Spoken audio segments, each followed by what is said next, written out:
കഴിഞ്ഞ ഭാഗത്ത് നാം പറഞ്ഞത് ശൂന്യതയിൽ നിന്നുള്ള പ്രപഞ്ചസൃഷ്ടിയുടെ കഥയായിരുന്നു. ഭൂമിദേവിയായ ഗിയയും ആകാശമായ യുറാനസും ചേർന്ന് ടൈറ്റന്മാരെയും മറ്റ് ഭീകരരൂപികളെയും സൃഷ്ടിച്ചു. സ്വന്തം മക്കളെ പാതാളത്തിൽ തടവിലാക്കിയ യുറാനസിനെ മകനായ ക്രോണസ് അധികാരത്തിൽ നിന്ന് താഴെയിറക്കി. എന്നാൽ സ്വന്തം മക്കൾ തന്നെയും തോൽപ്പിക്കുമെന്ന ഭയത്താൽ ക്രോണസ് തന്റെ കുഞ്ഞുങ്ങളെ ജനിച്ചയുടനെ വിഴുങ്ങിത്തുടങ്ങി. ഒടുവിൽ അമ്മയായ റിയ രക്ഷിച്ചെടുത്ത സിയൂസ് രഹസ്യമായി വളർന്നു വലുതായി തിരികെയെത്തി തന്റെ സഹോദരങ്ങളെ മോചിപ്പിച്ചു. തുടർന്ന് ടൈറ്റന്മാരുമായുള്ള 10 വർഷം നീണ്ട മഹായുദ്ധത്തിൽ വിജയിച്ച് സിയൂസ് ദേവന്മാരുടെ രാജാവായി മാറി. എന്നാൽ തന്റെ മക്കളായ ടൈറ്റന്മാരെ പാതാളത്തിലടച്ച സിയൂസിനോട് ഗിയയ്ക്ക് കടുത്ത ദേഷ്യമുണ്ടായിരുന്നു. സിയൂസിനെ ഇല്ലാതാക്കാൻ ഗിയ ടൈഫോൺ എന്ന അതിഭീകരനായ രാക്ഷസനെ സൃഷ്ടിക്കുന്നിടത്താണ് നാം കഥ നിർത്തിയത്. ഇനി നമുക്ക് അടുത്ത ഭാഗത്തേക്ക് കടക്കാം. കഥയിലേക്ക് പോകുന്നതിനു മുൻപ് ഒരു ചെറിയ കാര്യം ചോദിക്കട്ടെ. ലോകത്തിന്റെ ഏത് കോണിലിരുന്നാണ്, അതുപോലെ നിങ്ങളുടെ അവിടെ ഇപ്പോൾ സമയം എത്രയായപ്പോഴാണ് നിങ്ങൾ ഈ വീഡിയോ കാണുന്നതെന്ന് താഴെ ഒന്ന് കമന്റ് ചെയ്യാമോ? നിങ്ങളുടെ പ്രതികരണങ്ങൾ അറിയാൻ എനിക്ക് വലിയ ആഗ്രഹമുണ്ട്. അതുപോലെ ഈ വീഡിയോ നിങ്ങൾക്ക് ഇഷ്ടപ്പെടുന്നുണ്ടെങ്കിൽ തീർച്ചയായും ലൈക്ക് ചെയ്ത് സപ്പോർട്ട് ചെയ്യുക. ഇത്തരം പുരാണ കഥകളും ചരിത്രങ്ങളും തുടർന്നും കേൾക്കാൻ താൽപ്പര്യമുണ്ടെങ്കിൽ ഈ ചാനൽ സബ്സ്ക്രൈബ് ചെയ്യാനും മറക്കരുത്. ടൈറ്റന്മാരുമായുള്ള 10 വർഷത്തെ മഹായുദ്ധം അവസാനിച്ചു. ലോകം ശാന്തമായി. വിജയികളായ ഒളിമ്പ്യൻ ദേവന്മാർ സിയൂസ്, പോസിഡോൺ, ഹേഡിസ് തങ്ങളുടെ പുതിയ സാമ്രാജ്യം എങ്ങനെ ഭരിക്കണമെന്ന് തീരുമാനിക്കാൻ ഒത്തുകൂടി. അവർ 3 പേരും സഹോദരന്മാരാണ്. മൂവരും ഒരേപോലെ ശക്തരാണ്. അതുകൊണ്ട് ആര് രാജാവാകണം എന്നതിൽ തർക്കം വരാതിരിക്കാൻ അവർ ഒരു നറുക്കെടുപ്പ് അഥവാ ഡ്രോയിങ് ലോട്ട്സ് നടത്തി. ഒരു കവചത്തിനുള്ളിൽ 3 കല്ലുകളിട്ടു. ഓരോരുത്തരായി കല്ലുകളെടുത്തു. ഭാഗ്യം തുണച്ചത് സിയൂസിനെ ആയിരുന്നു. അവന് ആകാശം ലഭിച്ചു. അതോടെ അവൻ ദേവന്മാരുടെ രാജാവായി മാറി. മേഘങ്ങളുടെയും മഴയുടെയും ഇടിമിന്നലിന്റെയും അധികാരിയായി അവൻ ഒളിമ്പസ് പർവ്വതത്തിലെ സ്വർണ്ണ സിംഹാസനത്തിലിരുന്നു. രണ്ടാമത് നറുക്കെടുത്തത് പൊസിഡോൺ ആയിരുന്നു. അവന് സമുദ്രം ലഭിച്ചു. കരയെ ചുറ്റി ഒഴുകുന്ന അനന്തമായ ജലരാശിയുടെ അധിപനായി അവൻ മാറി. കയ്യിൽ ത്രിശൂലവുമായി തിലമാലകൾക്കും സമുദ്രജീവികൾക്കും മുകളിലൂടെ അവൻ തന്റെ രഥമോടിച്ചു. മൂന്നാമത് ഹേഡിസ് ആയിരുന്നു.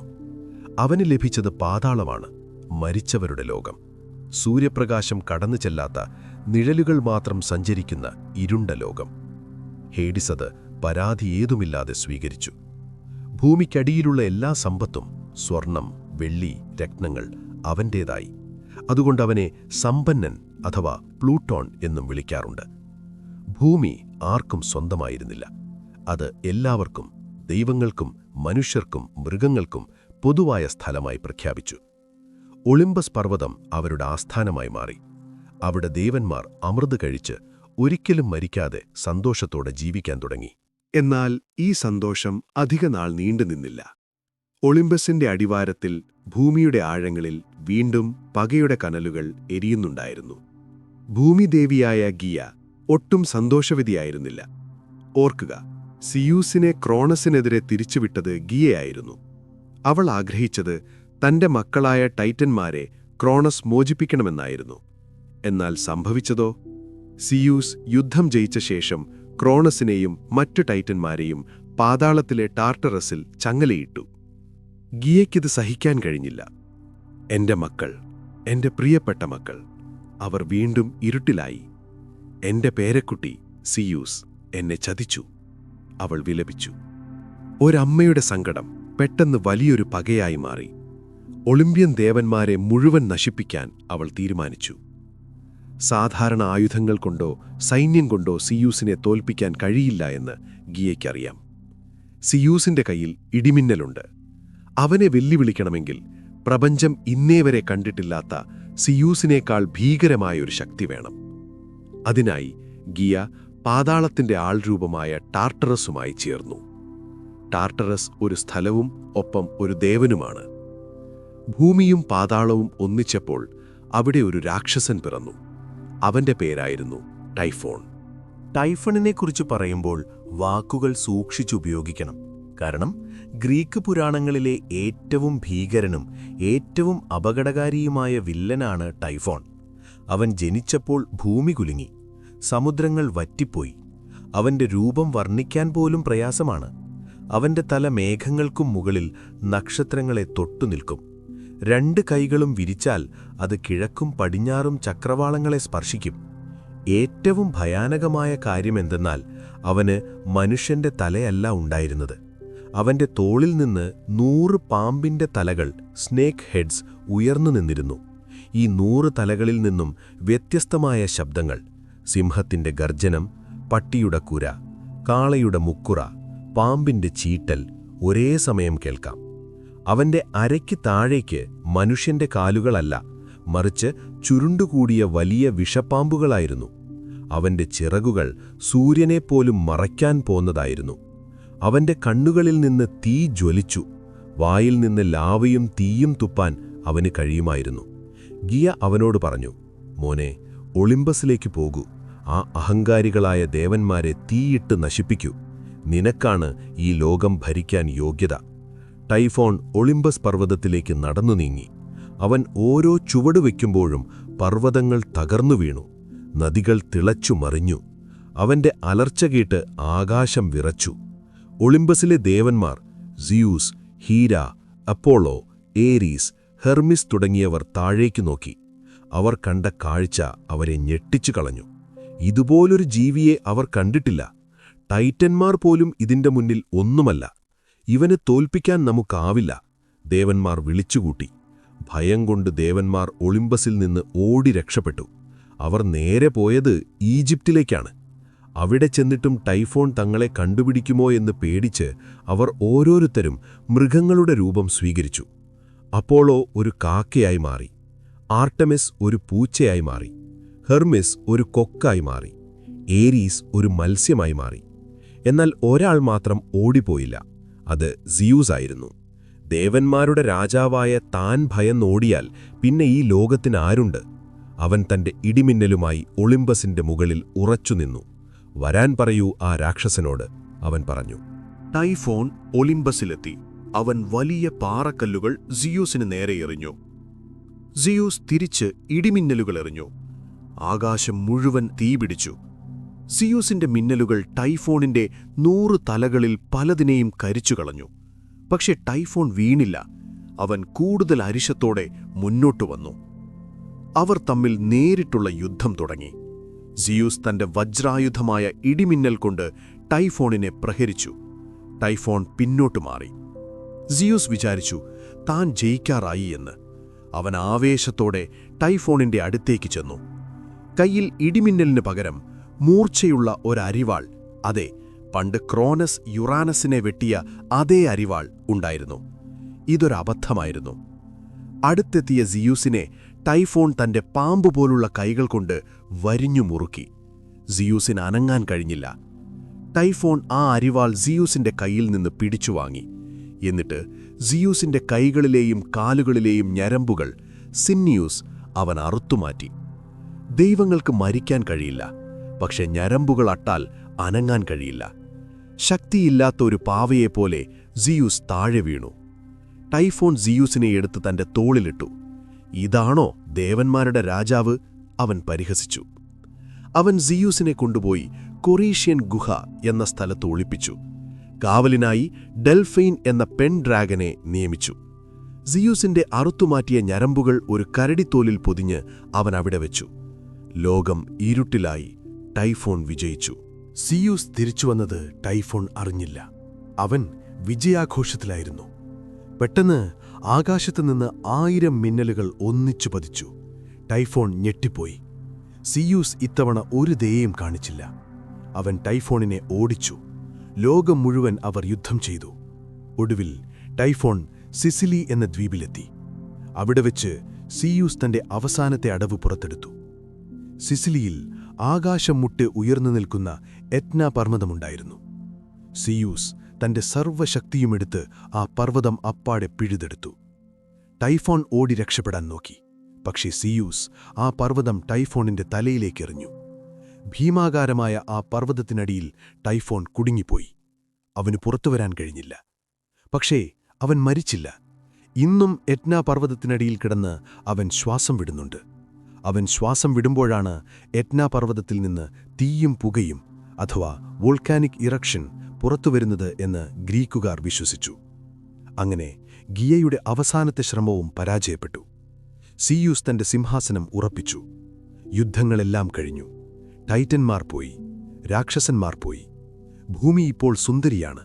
പക്ഷേ അവിടെ മൃഗങ്ങളും പക്ഷികളും മാത്രമേ ഉള്ളൂ. ദൈവങ്ങളെ ആരാധിക്കാനോ അവരുടെ കഥകൾ പാടി നടക്കാനോ ആരുമില്ല. അതുകൊണ്ട് സിയൂസ് ഒരു തീരുമാനമെടുത്തു. നമുക്ക് പുതിയൊരു വർഗത്തെ സൃഷ്ടിക്കണം, മനുഷ്യർ. ഈ ജോലി സിയൂസ് ഏൽപ്പിച്ചത് 2 ടൈറ്റൻ സഹോദരന്മാരെയാണ്. യുദ്ധത്തിൽ സിയൂസിനെ സഹായിച്ച ടൈറ്റന്മാർ പ്രൊമിത്യൂസും അവന്റെ സഹോദരൻ എപ്പിമിത്യൂസും. പ്രൊമിത്യൂസ് എന്നാൽ മുൻകൂട്ടി ചിന്തിക്കുന്നവൻ എന്നും എപ്പിമിത്യൂസ് എന്നാൽ വൈകി ചിന്തിക്കുന്നവൻ എന്നുമാണ് അർത്ഥം. സിയൂസ് അവർക്ക് കളിമണ്ണും ജീവന്റെ ശ്വാസവും നൽകി. എപ്പിമിത്യൂസ് പറഞ്ഞു, മൃഗങ്ങളെ ഞാനുണ്ടാക്കാം. അവൻ പണി തുടങ്ങി. അവൻ മൃഗങ്ങളെ ഉണ്ടാക്കി. ഓരോന്നിനും ഓരോ കഴിവുകൾ നൽകി. സിംഹത്തിന് ശക്തി കൊടുത്തു, പുലിക്ക് വേഗത കൊടുത്തു, പരുന്തിന് ചിറകുകൾ കൊടുത്തു, ആമയ്ക്ക് തോട് കൊടുത്തു. അങ്ങനെ അവൻ കയ്യിലുള്ള കഴിവുകളെല്ലാം ഗിഫ്റ്റ്സ് മൃഗങ്ങൾക്ക് വീതിച്ചു നൽകി. അവസാനം പ്രൊമിത്യൂസ് മനുഷ്യനെ ഉണ്ടാക്കാൻ നോക്കുമ്പോൾ കൊടുക്കാൻ ബാക്കി ഒന്നുമില്ല. ശക്തിയില്ല, വേഗതയില്ല, പറക്കാൻ ചിറകില്ല, തണുപ്പിനെ തടുക്കാൻ രോമമില്ല. വെറും നഗ്നരായ, ദുർബലരായ മനുഷ്യർ. ഇവരെങ്ങനെ ജീവിക്കും? പ്രൊമിത്യൂസ് ചിന്തിച്ചു. മറ്റു മൃഗങ്ങൾ ഇവരെ കൊന്നു തിന്നില്ലേ? പ്രൊമിത്യൂസിന് മനുഷ്യരോട് വലിയ സ്നേഹമായിരുന്നു. അവൻ കളിമണ്ണിൽ തീർത്ത മനുഷ്യരൂപങ്ങളെ നോക്കി സങ്കടപ്പെട്ടു. അവൻ തീരുമാനിച്ചു, മറ്റു മൃഗങ്ങൾക്കില്ലാത്ത എന്തെങ്കിലും മനുഷ്യന് നൽകണം. അവരെ ദൈവങ്ങളെപ്പോലെ എഴുന്നേറ്റ് നിൽക്കാൻ ഞാൻ പഠിപ്പിക്കും. പിന്നെ അവർക്ക് ജീവിക്കാൻ വേണ്ടുന്ന ഏറ്റവും വലിയ ആയുധം ഞാൻ നൽകും. എന്തായിരുന്നു ആ ആയുധം? തീ, ഫയർ. പക്ഷേ തീ ഒളിമ്പസിലെ ദൈവങ്ങളുടെ സ്വത്താണ്. അത് മനുഷ്യർക്ക് കൊടുക്കാൻ സിയൂസ് സമ്മതിക്കില്ല. മനുഷ്യർ തണുത്തു വിറച്ച് ഇരുട്ടിലിരുന്നോട്ടെ, അവർക്ക് തീ വേണ്ട എന്നായിരുന്നു സിയൂസിന്റെ കൽപ്പന. പക്ഷെ പ്രൊമിത്യൂസ് അത് വകവെച്ചില്ല. അവൻ സിയൂസിനെ ചതിക്കാൻ തീരുമാനിച്ചു. ഒളിമ്പസിൽ നിന്ന് തീ മോഷ്ടിച്ച് മനുഷ്യന് നൽകാൻ അവൻ പദ്ധതിയിട്ടു. ഈ തീരുമാനം പ്രൊമിത്യൂസിന്റെ വിധി തന്നെ മാറ്റിമറിച്ചു. പ്രൊമിത്യൂസും സഹോദരനായ എപ്പിമിത്യൂസും ചേർന്ന് കളിമണ്ണിൽ നിന്ന് മനുഷ്യരൂപങ്ങളുണ്ടാക്കി. പക്ഷേ ഒരു വലിയ പ്രശ്നം അവിടെ അവശേഷിച്ചിരുന്നു. എപ്പിമിത്യൂസ് തന്റെ കയ്യിലുണ്ടായിരുന്ന എല്ലാ കഴിവുകളും, വേഗത, ശക്തി, കൂർത്ത പല്ലുകൾ, പറക്കാനുള്ള ചിറകുകൾ, തണുപ്പിനെ പ്രതിരോധിക്കാനുള്ള രോമങ്ങൾ മൃഗങ്ങൾക്ക് വീതിച്ചു നൽകിക്കഴിഞ്ഞിരുന്നു. മനുഷ്യനെ സൃഷ്ടിച്ചപ്പോഴേക്കും കൊടുക്കാൻ ബാക്കിയൊന്നുമില്ലായിരുന്നു. മനുഷ്യർ ഭൂമിയിൽ പിറന്നു വീണു. പക്ഷേ അവർ അങ്ങേയറ്റം ദയനീയമായ അവസ്ഥയിലായിരുന്നു. കൊടും തണുപ്പിൽ വിറച്ചുലയുന്ന, ഇരുട്ടിൽ തപ്പിത്തടയുന്ന, വന്യമൃഗങ്ങളെ ഭയന്ന് ഗുഹകളിൽ ഒളിച്ചിരിക്കുന്ന വെറും ദുർബലരായ ജീവികൾ. അവർക്ക് വേട്ടയാടാൻ അറിയില്ലായിരുന്നു, വേവിച്ചു കഴിക്കാനറിയില്ലായിരുന്നു. പച്ചമാംസവും പച്ചക്കറികളും കഴിച്ച് മൃഗങ്ങളെപ്പോലെ അവർ ജീവിച്ചു. രാത്രിയായാൽ ഭയം അവരെ വരിഞ്ഞുമുറുക്കി. ഇത് കണ്ട് പ്രൊമിത്യൂസിന്റെ ഹൃദയം വേദനിച്ചു. താൻ സൃഷ്ടിച്ച ഈ ജീവികൾ ഇങ്ങനെ നശിച്ചുപോകുന്നത് കാണാൻ അവന് കഴിഞ്ഞില്ല. ഇവർക്ക് ജീവിക്കണമെങ്കിൽ മൃഗങ്ങൾക്കില്ലാത്ത എന്തെങ്കിലും പ്രത്യേകത ഇവർക്ക് വേണം, അവൻ ചിന്തിച്ചു. ദൈവങ്ങൾക്കു മാത്രം സ്വന്തമായ പ്രപഞ്ചത്തിലെ ഏറ്റവും വലിയ ശക്തി, അഗ്നി, ഫയർ, അതിവർക്ക് കിട്ടിയാൽ എല്ലാം മാറും. അഗ്നി വെറുമൊരു വെളിച്ചമല്ല, അത് അറിവാണ്, അത് സാങ്കേതികവിദ്യയാണ്, അത് സംരക്ഷണമാണ്. പ്രൊമിത്യൂസ് നേരെ ഒളിമ്പസ് പർവ്വതത്തിലേക്ക് പോയി. ദേവരാജാവായ സിയൂസിന്റെ മുന്നിൽ അവൻ അപേക്ഷിച്ചു, പ്രഭു, താഴെ ഭൂമിയിൽ മനുഷ്യർ കഷ്ടപ്പെടുകയാണ്. അവർക്ക് തണുപ്പകറ്റാനും ഭക്ഷണം പാകം ചെയ്യാനും അല്പം തീ നൽകാൻ അനുവദിക്കൂ. സിയൂസ് സിംഹാസനത്തിൽ നിന്ന് പുച്ഛത്തോടെ ചിരിച്ചു. തീ നൽകുകയോ മനുഷ്യർക്കോ ഒരിക്കലുമില്ല. അഗ്നി എന്നത് ദൈവങ്ങളുടെ സ്വത്താണ്. അത് അമരന്മാർക്ക് മാത്രം അവകാശപ്പെട്ടതാണ്. അത് മനുഷ്യർക്ക് കൊടുത്താൽ അവർ അഹങ്കാരികളാവും. അവർ ദൈവങ്ങളെ വെല്ലുവിളിക്കും. അവർ നമ്മളെപ്പോലെയാകാൻ ശ്രമിക്കും. വേണ്ട, അവർ അവിടെ ഇരുട്ടിൽ നമ്മുടെ അടിമകളായി ഭയത്തോടെ ജീവിച്ചാൽ മതി. അവർക്ക് തീ നൽകരുത്. സിയൂസിന്റെ തീരുമാനം അന്തിമമായിരുന്നു. പക്ഷെ പ്രൊമിത്യൂസ് പിന്മാറാൻ തയ്യാറല്ലായിരുന്നു. അവൻ മനുഷ്യരെ അത്രയേറെ സ്നേഹിച്ചിരുന്നു. സിയൂസിനെ ധിക്കരിച്ചുകൊണ്ട്, സ്വന്തം ജീവൻ പണയം വെച്ചുകൊണ്ട് അവനൊരു വലിയ സാഹസത്തിന് മുതിർന്നു. രാത്രിയുടെ മറവിൽ പ്രൊമിത്യൂസ് ഒളിമ്പസിലേക്ക് രഹസ്യമായി കയറി. ദേവന്മാർ ഉറങ്ങുന്ന സമയം ഹെസ്റ്റിയ എന്ന ദേവതയുടെ അടുപ്പിൽ കെടാവിളക്കായി കട്ടുന്ന ദിവ്യമായ അഗ്നി അവിടെ ഉണ്ടായിരുന്നു. ചില കഥകളിൽ സൂര്യദേവനായ ഹീലിയോസിന്റെ രഥത്തിൽ നിന്നാണ് തീയെടുത്തതെന്ന് പറയുന്നു. പ്രൊമിത്യൂസ് കയ്യിൽ കരുതിയിരുന്ന ഒരു ചെടിയുടെ തണ്ട് പുറത്തെടുത്തു. ഫെനൽ ചെടി എന്നറിയപ്പെടുന്ന ഒരുതരം ചെടിയാണിത്. ഇതിന്റെ തണ്ടിനുള്ളിൽ പഞ്ഞി പോലെയുള്ള മൃദുവായ ഭാഗമുണ്ട്. തീപ്പൊരി അതിലേക്കിട്ടാൽ അത് കെട്ടുപോകാതെ പുകയാതെ മണിക്കൂറുകളോളം നിൽക്കും. അവൻ ആ ദിവ്യമായ അഗ്നിയിൽ നിന്ന് ഒരു ചെറിയ കനൽ തരി മോഷ്ടിച്ചു. അതാ തണ്ടിനുള്ളിൽ ഒളിപ്പിച്ചുവെച്ചു. ആരും കാണാതെ അതീവ ജാഗ്രതയോടെ അവൻ ഒളിമ്പസിൽ നിന്ന് ഭൂമിയിലേക്ക് തിരിച്ചിറങ്ങി. ഭൂമിയിലെത്തിയ പ്രൊമിത്യൂസ് ആ അഗ്നി മനുഷ്യർക്ക് കൈമാറി. അവൻ അവരെ തീ കത്തിക്കാൻ പഠിപ്പിച്ചു. ഇതാ, ഇത് നിങ്ങളുടെ ആയുധമാണ്, ഇനി ഭയപ്പെടേണ്ടതില്ല, അവൻ പറഞ്ഞു. ആ നിമിഷം മുതൽ മനുഷ്യന്റെ ചരിത്രം മാറിമറിഞ്ഞു. ഗുഹകളിൽ വെളിച്ചം വന്നു. അവർ ഭക്ഷണം വേവിച്ചു കഴിക്കാൻ തുടങ്ങി. മാംസം ചുട്ടുതിന്നപ്പോൾ അവരുടെ ബുദ്ധി വളർന്നു. തീ ഉപയോഗിച്ച് അവർ ലോഹങ്ങൾ ഉരുക്കി, ആയുധങ്ങളുണ്ടാക്കി. വന്യമൃഗങ്ങളെ അവർ ഓടിച്ചുവിട്ടു. അവർ കൃഷി ചെയ്യാനും വീടുകളുണ്ടാക്കാനും പഠിച്ചു. കലയും ശാസ്ത്രവും സംസ്കാരവും ആ അഗ്നിയിൽ നിന്ന് ഉയർത്തെഴുന്നേറ്റു. മനുഷ്യൻ ദൈവങ്ങളോട് കിടപിടിക്കുന്ന തലത്തിലേക്ക് വളരാൻ തുടങ്ങി. ഒളിമ്പസിലിരുന്ന് സിയൂസ് താഴേക്ക് നോക്കി. അവൻ ഞെട്ടിപ്പോയി. ഭൂമിയിലെങ്ങും വെളിച്ചം. രാത്രിയിൽ നക്ഷത്രങ്ങളെക്കാൾ തിളക്കമുള്ള ആയിരക്കണക്കിന് തീനാളങ്ങൾ ഭൂമിയിൽ മിന്നിമറയുന്നു. പുകയുയരുന്നു. മനുഷ്യർ ആഹ്ലാദിക്കുന്നു. സിയൂസിന് കാര്യം മനസ്സിലായി. പ്രൊമിത്യോസ്, നീ എന്നെ ചതിച്ചു! സിയൂസ് അലറി. അവന്റെ കോപം ഒളിമ്പസിനെ പിടിച്ചുകുലുക്കി. തീ തിരിച്ചെടുക്കാൻ ഇനി കഴിയില്ല. കാരണം മനുഷ്യർ അതുപയോഗിക്കാൻ പഠിച്ചു കഴിഞ്ഞു. പക്ഷേ തീ മോഷ്ടിച്ചവനെ വെറുതെ വിടാൻ സിയൂസ് തയ്യാറല്ലായിരുന്നു. പ്രൊമിത്യൂസിന് അവൻ വിധിച്ചത് മരണമായിരുന്നില്ല. മരണത്തേക്കാൾ ഭീകരമായ അനന്തകാലം നീണ്ടുനിൽക്കുന്ന കൊടും പീഡനമായിരുന്നു. സിയൂസ് തന്റെ മകനും കൊല്ലപ്പണിക്കാരനുമായ ഹെഫസ്റ്റസിനെ വിളിച്ചു. കൂടെ ബലവും ശക്തിയും എന്ന 2 സേവകരെയും അയച്ചു. അവർ പ്രൊമിത്യൂസിനെ പിടികൂടി. ലോകത്തിന്റെ അറ്റത്തുള്ള വിജനമായ കോക്കസസ് പർവ്വതനിരകളിലേക്ക് അവനെ കൊണ്ടുപോയി. ഹെഫസ്റ്റസിന് പ്രൊമിത്യൂസിനോട് സഹതാപമുണ്ടായിരുന്നു. പക്ഷേ സിയൂസിന്റെ കൽപ്പന ലംഘിക്കാൻ അവന് ധൈര്യമില്ലായിരുന്നു. ക്ഷമിക്കൂ സഹോദരാ എന്നു പറഞ്ഞുകൊണ്ട് ഹെഫസ്റ്റസ് പ്രൊമിത്യൂസിനെ ആ കൂറ്റൻ പാറക്കെട്ടിൽ ചേർത്തു നിർത്തി. ഒരിക്കലും പൊട്ടാത്ത വമ്പൻ ചങ്ങലകൾ കൊണ്ട് അവന്റെ കൈകളും കാലുകളും ബന്ധിച്ചു. നെഞ്ചിലൂടെ ഒരു വലിയ ആണി അടിച്ചു കയറ്റി അവനെ ആ പാറയിൽ തറച്ചു. അവിടെ വെയിലും മഴയും മഞ്ഞും കൊണ്ട് അനങ്ങാൻ കഴിയാതെ പ്രൊമിത്യൂസ് കിടന്നു. പക്ഷേ ശിക്ഷ അവിടെ അവസാനിച്ചില്ല. സിയൂസ് ഒരു ഭീമാകാരമായ കഴുകനെ അവിടേക്കയച്ചു. എല്ലാ ദിവസവും രാവിലെ ആ കഴുകൻ പറന്നെത്തും. അത് പ്രൊമിത്യൂസിന്റെ നെഞ്ചിൽ വന്നിരുന്ന് അവന്റെ വയർ കൊത്തിക്കീറും. എന്നിട്ട് അവന്റെ കരൽ കൊത്തിത്തിന്നും. അസഹനീയമായ വേദന.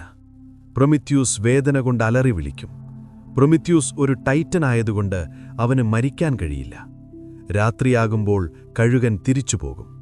ആ രാത്രിയിൽ അവന്റെ കരൽ വീണ്ടും വളരും, റീജനറേറ്റ് ചെയ്യും. മുറിവുകൾ ഉണങ്ങും. പക്ഷേ പിറ്റേന്ന് രാവിലെ കഴുകൻ വീണ്ടും വരും, വീണ്ടും കരൽ കൊത്തിത്തിന്നും. ഇതൊരനന്തമായ ചക്രമായിരുന്നു.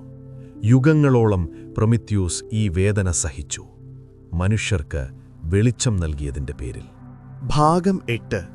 അഗ്നിയുടെ മോഷണവും പാൻഡോറയുടെ പെട്ടിയും. The theft of fire and Pandora's box. മനുഷ്യന്റെ ദയനീയാവസ്ഥ. ദ റെച്ചഡ് സ്റ്റേറ്റ് ഓഫ് മാൻ.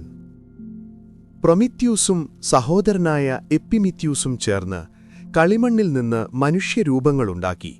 പക്ഷേ ഒരു വലിയ പ്രശ്നം അവിടെ അവശേഷിച്ചിരുന്നു. എപ്പിമിത്യൂസ് തന്റെ കയ്യിലുണ്ടായിരുന്ന എല്ലാ കഴിവുകളും, വേഗത, ശക്തി, കൂർത്ത പല്ലുകൾ, പറക്കാനുള്ള ചിറകുകൾ, തണുപ്പിനെ പ്രതിരോധിക്കാനുള്ള രോമങ്ങൾ മൃഗങ്ങൾക്ക് വീതിച്ചു നൽകിക്കഴിഞ്ഞിരുന്നു. മനുഷ്യനെ സൃഷ്ടിച്ചപ്പോഴേക്കും കൊടുക്കാൻ ബാക്കിയൊന്നുമില്ലായിരുന്നു. മനുഷ്യർ ഭൂമിയിൽ പിറന്നുവീണു. പക്ഷേ അവർ അങ്ങേയറ്റം ദയനീയമായ അവസ്ഥയിലായിരുന്നു. കൊടും തണുപ്പിൽ വിറച്ചുലയുന്ന, ഇരുട്ടിൽ തപ്പിത്തടയുന്ന, വന്യമൃഗങ്ങളെ ഭയന്ന് ഗുഹകളിൽ ഒളിച്ചിരിക്കുന്ന വെറും ദുർബലരായ ജീവികൾ. അവർക്ക് വേട്ടയാടാൻ അറിയില്ലായിരുന്നു, വേവിച്ചു കഴിക്കാൻ അറിയില്ലായിരുന്നു. പച്ചമാംസവും പച്ചക്കറികളും കഴിച്ച് മൃഗങ്ങളെപ്പോലെ അവർ ജീവിച്ചു.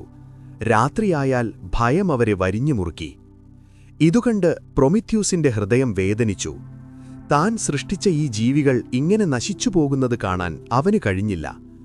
ഇവർക്ക് ജീവിക്കണമെങ്കിൽ മൃഗങ്ങൾക്കില്ലാത്ത എന്തെങ്കിലും പ്രത്യേകത ഇവർക്ക് വേണം, അവൻ ചിന്തിച്ചു. ദൈവങ്ങൾക്ക് മാത്രം സ്വന്തമായ പ്രപഞ്ചത്തിലെ ഏറ്റവും വലിയ ശക്തി അഗ്നി, അവിവർക്ക് കിട്ടിയാൽ എല്ലാം മാറും. അഗ്നി വെറുമൊരു വെളിച്ചമല്ല, അത് അറിവാണ്, അത് സാങ്കേതിക വിദ്യയാണ്, അത് സംരക്ഷണമാണ്. സിയൂസിന്റെ നിഷേധം, സിയൂസസ് ഡിനായൽ. പ്രൊമിത്യൂസ് നേരെ ഒളിമ്പസ് പർവ്വതത്തിലേക്ക് പോയി. ദേവരാജാവായ സിയൂസിന്റെ മുന്നിൽ അവൻ അപേക്ഷിച്ചു, പ്രഭോ, താഴെ ഭൂമിയിൽ മനുഷ്യർ കഷ്ടപ്പെടുകയാണ്. അവർക്ക് തണുപ്പകറ്റാനും ഭക്ഷണം പാകം ചെയ്യാനും അല്പം തീ നൽകാൻ അനുവദിക്കൂ. സിയൂസ് സിംഹാസനത്തിൽ നിന്ന് പുച്ഛത്തോടെ ചിരിച്ചു. തീ നൽകുകയോ? മനുഷ്യർക്കോ? ഒരിക്കലുമില്ല. അഗ്നി എന്നത് ദൈവങ്ങളുടെ സ്വത്താണ്. അത് അമരന്മാർക്ക് മാത്രം അവകാശപ്പെട്ടതാണ്. അത് മനുഷ്യർക്ക് കൊടുത്താൽ അവർ അഹങ്കാരികളാകും. അവർ ദൈവങ്ങളെ വെല്ലുവിളിക്കും. അവർ നമ്മളെപ്പോലെയാകാൻ ശ്രമിക്കും. വേണ്ട, അവർ അവിടെ ഇരുട്ടിൽ നമ്മുടെ അടിമകളായി ഭയത്തോടെ ജീവിച്ചാൽ മതി. അവർക്ക് തീ നൽകരുത്. സിയൂസിന്റെ തീരുമാനം അന്തിമമായിരുന്നു. പക്ഷേ പ്രൊമിത്യൂസ് പിന്മാറാൻ തയ്യാറല്ലായിരുന്നു. അവൻ മനുഷ്യരെ അത്രയേറെ സ്നേഹിച്ചിരുന്നു. സിയൂസിനെ ധിക്കരിച്ചുകൊണ്ട്, സ്വന്തം ജീവൻ പണയം വെച്ചുകൊണ്ട് അവനൊരു വലിയ സാഹസത്തിന് മുതിർന്നു. രാത്രിയുടെ മറവിൽ പ്രൊമിത്യൂസ് ഒളിമ്പസിലേക്ക് കയറി. ദേവന്മാർ ഉറങ്ങുന്ന സമയം. ഹെസ്റ്റിയ എന്ന ദേവതയുടെ അടുപ്പിൽ കെടാവിളക്കായി കത്തുന്ന ദിവ്യമായ അഗ്നി അവിടെയുണ്ടായിരുന്നു. ചില കഥകളിൽ സൂര്യദേവനായ ഹീലിയോസിന്റെ രഥത്തിൽ നിന്നാണ് തീയെടുത്തതെന്നു പറയുന്നു. പ്രൊമിത്യൂസ് കയ്യിൽ കരുതിയിരുന്ന ഒരു ചെടിയുടെ തണ്ട് പുറത്തെടുത്തു. ഫെനൽ ചെടി എന്നറിയപ്പെടുന്ന ഒരു തരം ചെടിയാണിത്. ഇതിന്റെ തണ്ടിനുള്ളിൽ പഞ്ഞി പോലുള്ള മൃദുലമായ ഭാഗമുണ്ട്. തീപ്പൊരി അതിലേക്കിട്ടാൽ അത് കെട്ടുപോകാതെ പുകയാതെ മണിക്കൂറുകളോളം നിൽക്കും. അവൻ ആ ദിവ്യമായ അഗ്നിയിൽ നിന്ന് ഒരു ചെറിയ കനൽത്തരി മോഷ്ടിച്ചു. അതാ തണ്ടിനുള്ളിൽ ഒളിപ്പിച്ചുവെച്ചു.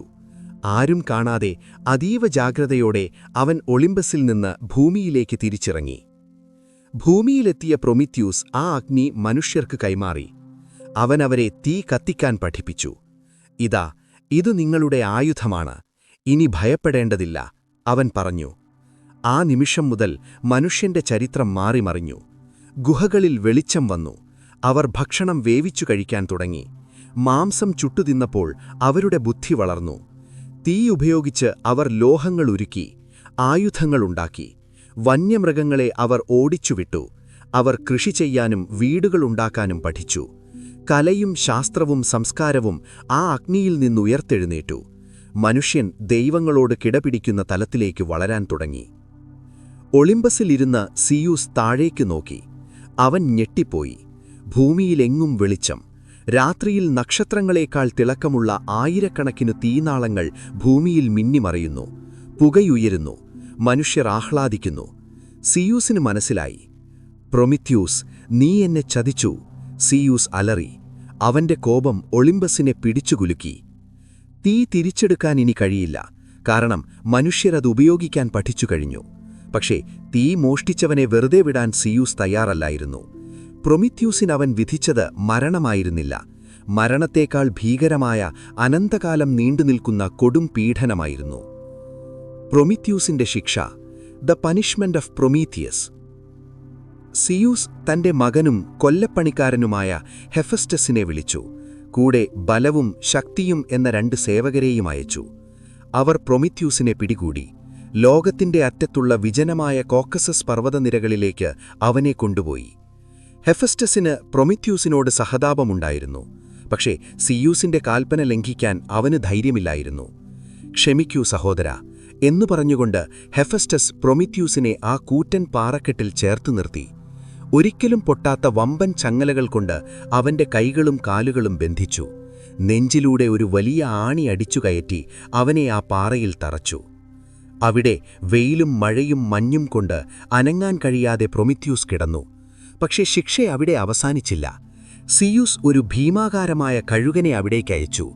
എല്ലാ ദിവസവും രാവിലെ ആ കഴുകൻ പറന്നെത്തും. അത് പ്രൊമിത്യൂസിന്റെ നെഞ്ചിൽ വന്നിരുന്ന് അവന്റെ വയർ കൊത്തിക്കീറും, എന്നിട്ട് അവന്റെ കരൾ കൊത്തിത്തിന്നും. അസഹനീയമായ വേദന. പ്രൊമിത്യൂസ് വേദന കൊണ്ട് അലറി വിളിക്കും.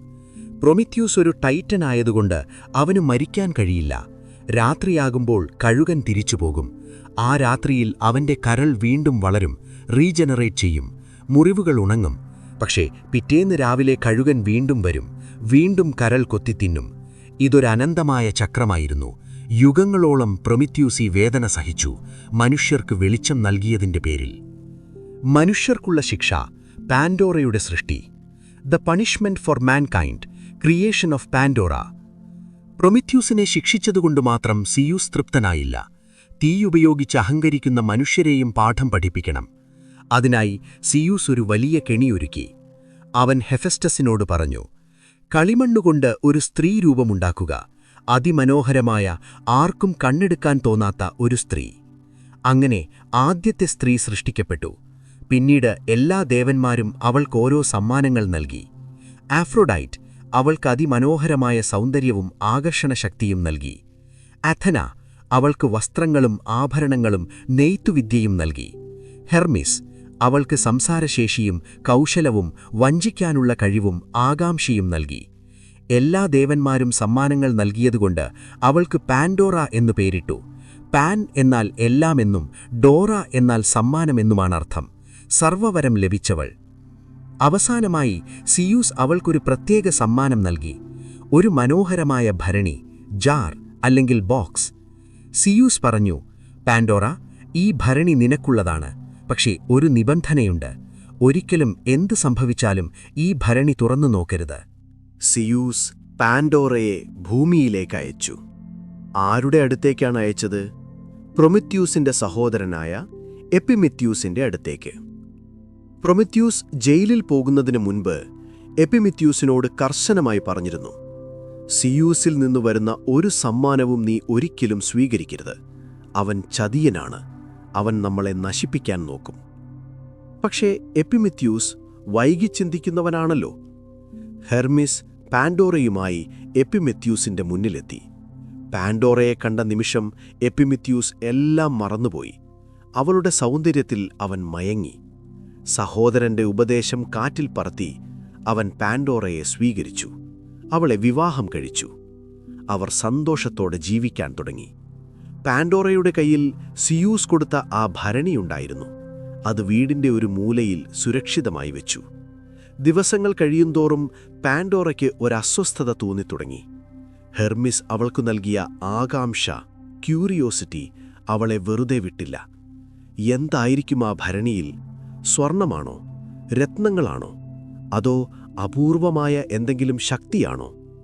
ഈ ചിന്ത അവളെ ഉറങ്ങാൻ സമ്മതിച്ചില്ല. ഭരണിക്കുള്ളിൽ നിന്ന് ആരോ മന്ത്രിക്കുന്നതുപോലെ അവൾക്ക് തോന്നി. തുറക്കരുത് എന്ന് സിയൂസ് പറഞ്ഞിട്ടുണ്ട്. പക്ഷേ നിരോധിച്ച കാര്യത്തോടാണല്ലോ മനുഷ്യർക്ക് എപ്പോഴും കൂടുതൽ താൽപ്പര്യം. ഒടുവിൽ ഒരു ദിവസം എപ്പിമെത്യൂസ് വീട്ടിലില്ലാത്ത സമയം പാൻഡോറ ആ ഭരണിയുടെ അടുത്തെത്തി. ഞാനൊന്ന് തുറന്നു നോക്കുന്നതേയുള്ളൂ, ഉള്ളിൽ എന്താണെന്ന് കണ്ടാലുടനെ അടയ്ക്കാം, അവൾ സ്വയം പറഞ്ഞു. അവൾ വിറയ്ക്കുന്ന കൈകളോടെ ആ ഭരണിയുടെ മൂടി മെല്ലെ തുറന്നു. ഭരണി തുറന്നതും അതിനുള്ളിൽ നിന്ന് കറുത്ത പുക പോലെ ഭീകരമായ രൂപങ്ങൾ പുറത്തേക്ക് പാഞ്ഞു. അതുവരെ ഭൂമിയിൽ ഇല്ലാതിരുന്ന മനുഷ്യർക്കറിയാത്ത കാര്യങ്ങളായിരുന്നു അതിനുള്ളിൽ സിയൂസ് നിറച്ചിരുന്നത്. വാർദ്ധക്യം, രോഗങ്ങൾ, മരണം, അസൂയ, വിശപ്പ്, യുദ്ധം, സങ്കടം, കള്ളം. ഈ ദുരന്തങ്ങളെല്ലാം വണ്ടുകളെപ്പോലെയും വവ്വാലുകളെപ്പോലെയും പുറത്തേക്ക് പറന്നു. അവ പാൻഡോറയെ കുത്തിനോവിച്ചു. ജനലിലൂടെ പുറത്തേക്ക് പറന്ന് ലോകം മുഴുവൻ വ്യാപിച്ചു. അതുവരെ മനുഷ്യർക്ക് അസുഖങ്ങളില്ലായിരുന്നു, വാർദ്ധക്യമില്ലായിരുന്നു, സങ്കടങ്ങളില്ലായിരുന്നു. ആ നിമിഷം മുതൽ മനുഷ്യരാശിയുടെ കഷ്ടപ്പാടുകൾ തുടങ്ങി. പാൻഡോറ ഭയന്നുപോയി. അവൾ കരഞ്ഞുകൊണ്ട് ആ ഭരണിയുടെ മൂടി വലിച്ചടച്ചു. പക്ഷേ അപ്പോഴേക്കും വൈകിപ്പോയിരുന്നു. ദുരന്തങ്ങളെല്ലാം പുറത്തുപോയി കഴിഞ്ഞു. എങ്കിലും ഭരണിക്കുള്ളിൽ ഒരേയൊരു കാര്യം മാത്രം ബാക്കിയായി. പുറത്തുപോകാൻ കഴിയാതെ ആ ഭരണിയുടെ അടിത്തട്ടിൽ കുടുങ്ങിപ്പോയ ഒരു ചെറിയ വെളിച്ചം. അതായിരുന്നു പ്രതീക്ഷ, ഹോപ്പ് അല്ലെങ്കിൽ എൽപിസ്. അതുകൊണ്ടാണ് ഇന്നും എത്ര വലിയ ദുരന്തം വന്നാലും, എത്ര വലിയ സങ്കടം വന്നാലും മനുഷ്യന്റെ മനസ്സിൽ അവസാനം വരെ പ്രതീക്ഷ മാത്രം ബാക്കിയുണ്ടാകുന്നത്. ലോകം മുഴുവൻ തിന്മകൾ കൊണ്ട് നിറഞ്ഞപ്പോഴും സിയൂസ് അറിയാതെ അതോ അറിഞ്ഞുകൊണ്ടോ മനുഷ്യന് ലഭിച്ച ഒരേയൊരാശ്വാസം ആ പ്രതീക്ഷയായിരുന്നു. ഇപ്പോൾ മനുഷ്യർക്ക് തീയുണ്ട്, പക്ഷേ കൂടെ രോഗങ്ങളും മരണവുമുണ്ട്. പ്രൊമിത്യൂസ് പാറയിൽ കിടന്ന് നരകിക്കുന്നു. എപ്പിമിത്യൂസ് കുറ്റബോധം കൊണ്ട് തല താഴ്ത്തി. പക്ഷേ സിയൂസിന്റെ കോപം അപ്പോഴും അവസാനിച്ചിരുന്നില്ല. മനുഷ്യർ, പ്രത്യേകിച്ച് വെങ്കലയുഗത്തിലെ മനുഷ്യർ, കൂടുതൽ വഷളായിക്കൊണ്ടിരുന്നു. അവർ അഹങ്കാരികളും അക്രമികളുമായി മാറി, ദൈവങ്ങളെ ബഹുമാനിക്കാതെയായി. ഇത് കണ്ട് സിയൂസ് ഒരു അന്തിമ തീരുമാനമെടുത്തു. ഇനി ഈ മനുഷ്യവംശം വേണ്ട, ഇവരെ മുഴുവനായി നശിപ്പിക്കണം, ഭൂമിയെ ശുദ്ധീകരിക്കണം. അതിനായി അവനൊരു വലിയ പ്രളയം, ദി ഗ്രേറ്റ് ഫ്ലഡ്, സൃഷ്ടിക്കാൻ തീരുമാനിച്ചു. നോഹയുടെ പെട്ടകം പോലെ ഗ്രീക്ക് പുരാണത്തിലും ഒരു പ്രളയവും ഒരു രക്ഷപ്പെടലുമുണ്ട്. ആരാണ് ആ പ്രളയത്തിൽ നിന്ന് രക്ഷപ്പെട്ടത്? പ്രൊമിത്യൂസിന്റെ മകൻ. പാൻഡോറയുടെ പെട്ടി തുറന്നതോടെ ലോകമാകെ ദുരിതങ്ങൾ നിറഞ്ഞു എന്ന് നമ്മൾ കണ്ടു. എന്നാൽ അതിനേക്കാൾ വലിയൊരു ദുരന്തം മനുഷ്യന്റെ സ്വഭാവത്തിൽ വന്ന മാറ്റമായിരുന്നു. പ്രൊമിത്യൂസ് നൽകിയ തീയുപയോഗിച്ച് മനുഷ്യർ പുരോഗതി നേടി. പക്ഷേ ഒപ്പം അവരുടെ അഹങ്കാരവും വളർന്നു. ദൈവങ്ങളെ ബഹുമാനിക്കാത്ത, പരസ്പരം കൊല്ലുന്ന, ചതിയും വഞ്ചനയും ശീലമാക്കിയ ഒരു തലമുറ ഭൂമിയിൽ വളർന്നുവന്നു. ഇതിനെ ഗ്രീക്ക് പുരാണങ്ങളിൽ വെങ്കലയുഗം അല്ലെങ്കിൽ ഇരുമ്പുയുഗം എന്ന് വിളിക്കുന്നു. ഒളിമ്പസ് പർവ്വതത്തിന്റെ മുകളിലിരുന്ന് സിയൂസ് ഇതെല്ലാം കാണുന്നുണ്ടായിരുന്നു. മനുഷ്യരുടെ ക്രൂരത കണ്ട് അവൻ അറപ്പുളവാക്കി. ഇവർക്ക് ഞാൻ നൽകിയ സൗകര്യങ്ങൾ ഇവർ ദുരുപയോഗം ചെയ്യുകയാണ്. സത്യത്തിൽ ഇവർ ഇത്രത്തോളം മോശക്കാരാണോ എന്ന് നേരിട്ട് പരിശോധിക്കാൻ സിയൂസ് തീരുമാനിച്ചു. അവൻ തന്റെ ഇടിമിന്നലും രാജകീയ വസ്ത്രങ്ങളും ഉപേക്ഷിച്ചു. പകരം ഒരു സാധാരണ മനുഷ്യന്റെ വേഷം ധരിച്ചു. കീറിപ്പറിഞ്ഞ വസ്ത്രങ്ങൾ അണിഞ്ഞ് ഒരു യാത്രക്കാരനെപ്പോലെ അവൻ ഭൂമിയിലേക്കിറങ്ങി. നഗരങ്ങളിലൂടെയും ഗ്രാമങ്ങളിലൂടെയും അവൻ നടന്നു. അവൻ കണ്ട കാഴ്ചകൾ ഭീകരമായിരുന്നു. അതിഥികളെ ആരും സ്വീകരിക്കുന്നില്ല, അഗതികളെ ആരും സഹായിക്കുന്നില്ല. എവിടെയും രക്തം ചിന്തുന്ന കാഴ്ചകൾ മാത്രം. യാത്രക്കിടയിൽ സിയൂസ് അർക്കേഡിയ എന്ന സ്ഥലത്തെത്തി. അവിടെ ഭരിച്ചിരുന്നത് ലൈക്കോൺ എന്ന ക്രൂരനായ രാജാവായിരുന്നു. രാത്രി വൈകിയ സമയത്താണ് സിയൂസ് കൊട്ടാരത്തിലെത്തിയത്. ഞാനൊരു യാത്രക്കാരനാണ്, എനിക്കല്പം ഭക്ഷണവും കിടക്കാൻ ഒരിടവും തരൂ, സിയൂസ് ആവശ്യപ്പെട്ടു. ആദ്യം രാജാവ് പുച്ഛിച്ചു. എന്നാൽ സിയൂസ് തന്റെ ശരീരത്തിൽ നിന്ന് അല്പം ദൈവീക പ്രകാശം പുറപ്പെടുവിച്ചു. ഇത് കണ്ട സാധാരണ ജനങ്ങൾ ഭയന്നു മുട്ടുകുത്തി വണങ്ങി. ഇതൊരു സാധാരണക്കാരനല്ല, ഏതോ ദേവനാണ് എന്നവർക്ക് മനസ്സിലായി. എന്നാൽ അഹങ്കാരിയായ ലൈക്കോൺ രാജാവ് ഇത് വിശ്വസിച്ചില്ല. ഇവൻ ദേവനാണോ എന്നെനിക്കൊന്ന് പരിശോധിക്കണം, അവൻ മനസ്സിൽ കരുതി. അതിനായി അവനൊരു കൊടും ക്രൂരത ചെയ്തു. തന്റെ തടവറയിൽ കിടന്നിരുന്ന ഒരു നിരപരാധിയായ മനുഷ്യനെ, ചില കഥകളിൽ സ്വന്തം മകനെ തന്നെ, അവൻ കൊന്നു. ആ മനുഷ്യന്റെ മാംസം അവൻ വേവിച്ചു. എന്നിട്ടത് ഒരു സ്വർണ്ണപാത്രത്തിലാക്കി സിയൂസിന് വിളമ്പി. നീ ദേവനാണെങ്കിൽ ഇതെന്തിറച്ചയാണെന്ന് കണ്ടുപിടിക്കൂ, ലൈക്കോൺ മനസ്സിൽ ചിരിച്ചു. ഭക്ഷണം മുന്നിൽ വെച്ച നിമിഷം സിയൂസിന് കാര്യം മനസ്സിലായി. മനുഷ്യമാംസം. ദൈവങ്ങളെ പരീക്ഷിക്കാൻ മനുഷ്യൻ ഇത്രത്തോളം അധപ്പതിച്ചു. സിയൂസിന്റെ കോപം അണപൊട്ടി. അവൻ ആ ഭക്ഷണമേശ തട്ടിത്തെറിപ്പിച്ചു. അവന്റെ കണ്ണുകളിൽ നിന്ന് തീ ജ്വലിച്ചു. ലൈക്കോൺ, നീ മൃഗങ്ങളെക്കാൾ കഷ്ടമാണ്. നീ മനുഷ്യനായി ജീവിക്കാൻ യോഗ്യനല്ല. നിന്റെ സ്വഭാവം ചെന്നായയുടേതാണ്. അതുകൊണ്ട് നീ ഇനി ചെന്നായയായി ജീവിക്കും. സിയൂസ് ശപിച്ച ആ നിമിഷം ലൈക്കോണിന്റെ ശരീരം മാറാൻ തുടങ്ങി. അവന്റെ വസ്ത്രങ്ങൾ രോമങ്ങളായി മാറി. കൈകൾ നഖങ്ങളുള്ള കാലുകളായി മാറി. ശബ്ദം അലർച്ചയായി. അവനൊരു ചെന്നായയായി മാറി കാട്ടിലേക്ക് ഓടിപ്പോയി. ഇതിൽ നിന്നാണ് ലൈക്കാൻത്രോപ്പി, മനുഷ്യൻ ചെന്നായയാകുന്ന കഥകൾ ഉണ്ടായത്. ലൈക്കോണിന്റെ കൊട്ടാരം ഇടിമിന്നലിൽ തകർത്തിട്ട് സിയൂസ് നേരെ ഒളിമ്പസിലേക്ക് തിരിച്ചുപോയി. അവനുടൻ തന്നെ ദേവന്മാരുടെ ഒരു അടിയന്തര യോഗം വിളിച്ചുകൂട്ടി. ഇനി ക്ഷമിക്കാൻ കഴിയില്ല, സിയൂസ് പ്രഖ്യാപിച്ചു. ഭൂമിയിലെ മനുഷ്യവംശം മുഴുവൻ അഴുകിപ്പോയിരിക്കുന്നു. അവരെ ഉന്മൂലനം ചെയ്യണം. ഒരു പുതിയ തലമുറയെ സൃഷ്ടിക്കണം. എങ്ങനെ നശിപ്പിക്കണം? ആദ്യം സിയൂസ് വിചാരിച്ചത് ലോകം മുഴുവൻ തീയിട്ട് നശിപ്പിക്കാനാണ്. തന്റെ വജ്രായുധമായ ഇടിമിന്നലുകൾ അഥവാ തണ്ടർ ബോൾസ് തുടർച്ചയായി എറിഞ്ഞാൽ ഭൂമി മുഴുവൻ കത്തിയമരും. പക്ഷേ അവനൊന്നു ഭയന്നു. ഭൂമി കത്തിയാൽ ആ തീ പടർന്ന ആകാശത്തേക്കും ഒടുവിൽ ഒളിമ്പസിലേക്കും എത്തിയേക്കാം. പ്രപഞ്ചം മുഴുവൻ കത്തിപ്പോകാൻ അത് കാരണമാകും. അതുകൊണ്ട് തീ വേണ്ട എന്നവൻ തീരുമാനിച്ചു. പകരം വെള്ളം, മഹാപ്രളയം. മനുഷ്യരാശിയെ മുഴുവൻ മുക്കിക്കൊല്ലാൻ അവൻ തീരുമാനിച്ചു. സിയൂസിന്റെ ഈ തീരുമാനം ഒളിമ്പസിലെ രഹസ്യമായിരുന്നു. പക്ഷേ ഭാവി കാണാൻ കഴിവുള്ള ഒരാൾ അപ്പോഴും ജീവിച്ചിരിപ്പുണ്ടായിരുന്നു. കോക്കസസ് പർവ്വതത്തിൽ ചങ്ങലയിൽ കിടക്കുന്ന പ്രൊമിത്യൂസ്. ലോകം അവസാനിക്കാൻ പോകുന്നുവെന്ന് പ്രൊമിത്യൂസ് തന്റെ ദിവ്യദൃഷ്ടിയിലൂടെ കണ്ടു. ലോകം നശിക്കാൻ പോകുന്നു. താൻ കഷ്ടപ്പെട്ടുണ്ടാക്കിയ, താൻ സ്നേഹിക്കുന്ന മനുഷ്യർ. അവരെ രക്ഷിക്കാൻ പ്രൊമിത്യൂസിന് കഴിയില്ല. പക്ഷേ തന്റെ മകനെ രക്ഷിക്കാൻ അവന് കഴിയും. പ്രൊമിത്യൂസിനൊരു മകനുണ്ടായിരുന്നു, ഡ്യൂക്കാലിയോൺ. അവൻ സത്യസന്ധനും ദൈവഭയമുള്ളവനുമായിരുന്നു. അവന്റെ ഭാര്യ പൈറയായിരുന്നു, പാൻഡോറയുടെയും എപ്പിമിത്യൂസിന്റെയും മകൾ. അതായത് ഡ്യൂക്കാലിയോണും പൈറയും അർത്ഥത്തിൽ സഹോദരങ്ങളുടെ മക്കളാണ്. ഇവർ രണ്ടുപേരും തിന്മ ചെയ്യാത്ത നല്ല മനുഷ്യരായിരുന്നു. പ്രൊമിത്യൂസ് തന്റെ മകന് ഒരു സന്ദേശമെത്തിച്ചു, സ്വപ്നത്തിലൂടെയോ അല്ലെങ്കിൽ കാറ്റിലൂടെയോ. മകനെ, സിയൂസ് മനുഷ്യരെ നശിപ്പിക്കാൻ പോകുന്നു. വലിയൊരു മഴ വരാൻ പോകുന്നു. നീ ഉടൻ തന്നെ വലിയൊരു മരപ്പട്ടി ഉണ്ടാക്കണം. അതിൽ വേണ്ടുന്ന ഭക്ഷണവും വെള്ളവും കരുതുക. മഴ തുടങ്ങുമ്പോൾ നീയും പൈറയും അതിൽ കയറി രക്ഷപ്പെടുക. ഡ്യൂക്കാലിയോൺ അച്ഛന്റെ വാക്കനുസരിച്ചു. അവൻ ഉറപ്പുള്ള തടികൾ കൊണ്ട് ഒരു വലിയ പേടകം നിർമ്മിച്ചു. നിശ്ചയിച്ച ദിവസം സിയൂസ് തന്റെ പദ്ധതി നടപ്പിലാക്കി. ആദ്യം അവൻ വടക്കൻ കാറ്റിനെ തടവിലാക്കി. കാരണം വടക്കൻ കാറ്റ് മേഘങ്ങളെ അകറ്റുന്ന കാറ്റാണ്. എന്നിട്ട് തെക്കൻ കാറ്റിനെ തുറന്നുവിട്ടു. നനഞ്ഞ ചിറകുകളുള്ള വെള്ളം നിറഞ്ഞ മേഘങ്ങളെ വഹിക്കുന്ന കാറ്റ്.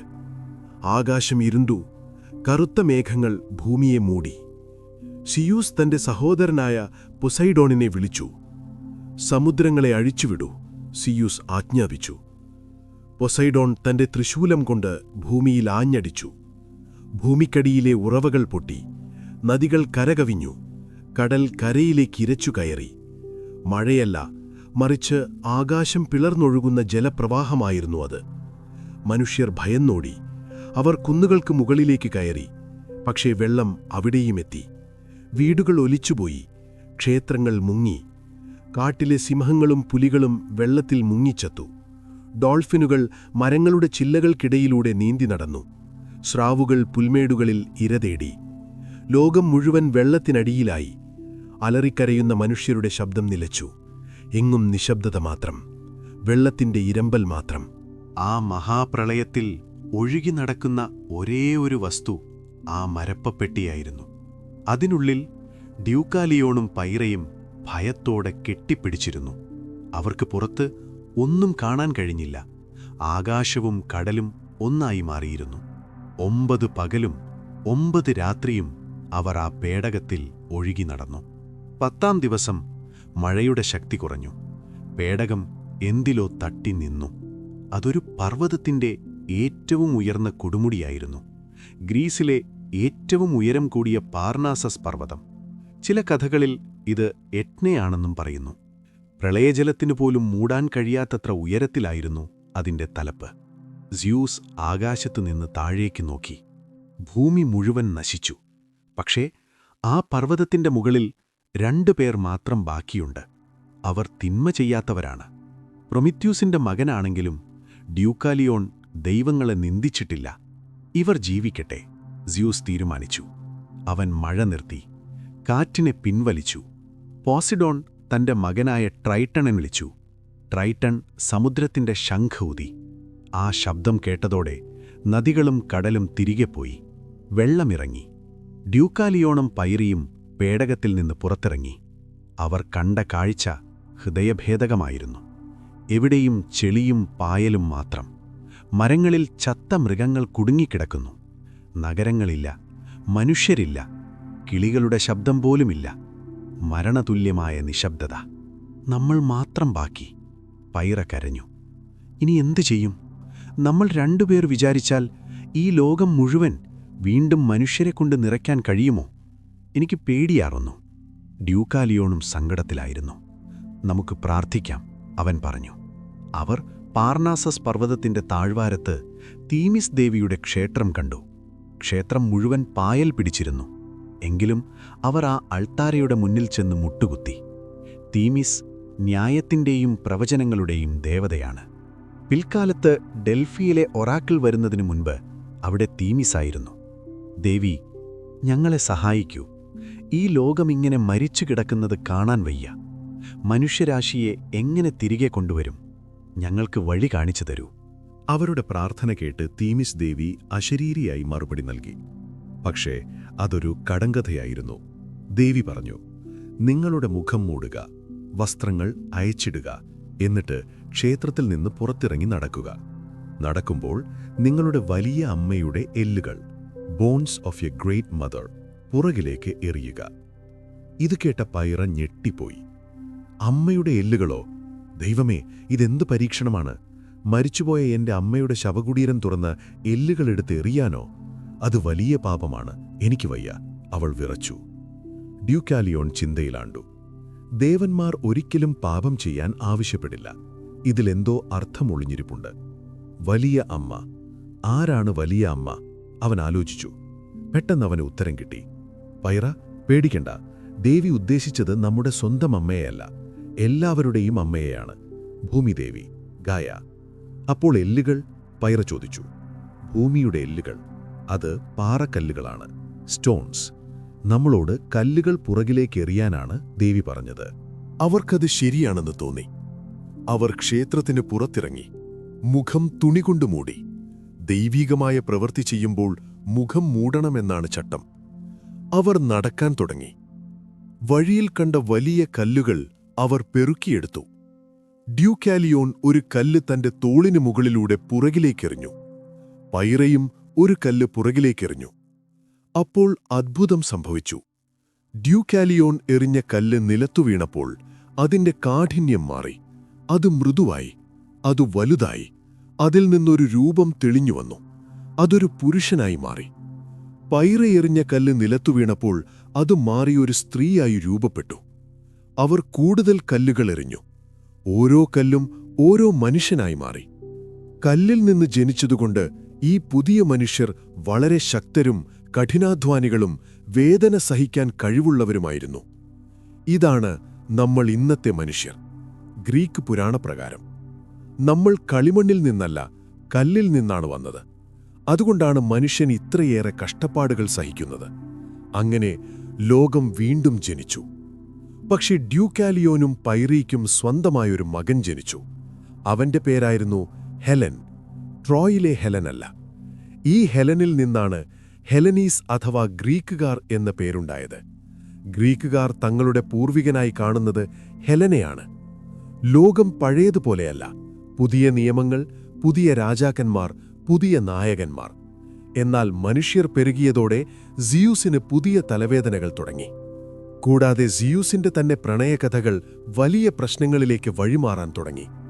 അടുത്തതായി നമ്മൾ കാണാൻ പോകുന്നത് സിയൂസിന്റെ പ്രണയങ്ങളും അതിൽ നിന്ന് ജനിച്ച വീരനായകന്മാരായ പെർസിയസിനെയും ഹെർക്യുലീസിനെയും ഒക്കെയാണ്. പക്ഷെ അതിനു മുൻപ് സിയൂസ് ഒരു വലിയ ശിക്ഷ വിധിക്കാൻ ബാക്കിയുണ്ട്.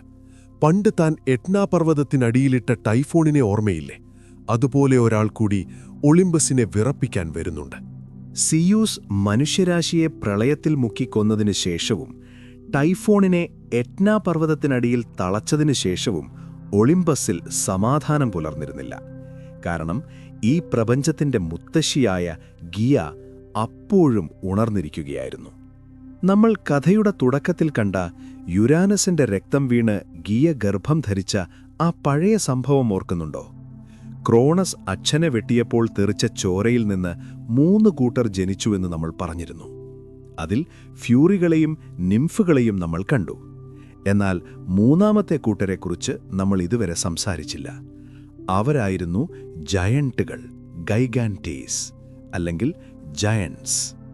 ടൈറ്റന്മാരെ സിയൂസ് ടാർട്ടറസിൽ അടച്ചതും തന്റെ ഏറ്റവും പ്രിയപ്പെട്ട മകനായ ടൈഫോണിനെ പർവ്വതത്തിനടിയിൽ കുഴിച്ചു മൂടിയതും ഗിയയ്ക്ക് സഹിക്കാൻ കഴിഞ്ഞില്ല. അവൾ ഭൂമിയുടെ അടിത്തട്ടിൽ ഉറങ്ങിക്കിടന്നിരുന്ന ആ രാക്ഷസന്മാരെ വിളിച്ചുണർത്തി.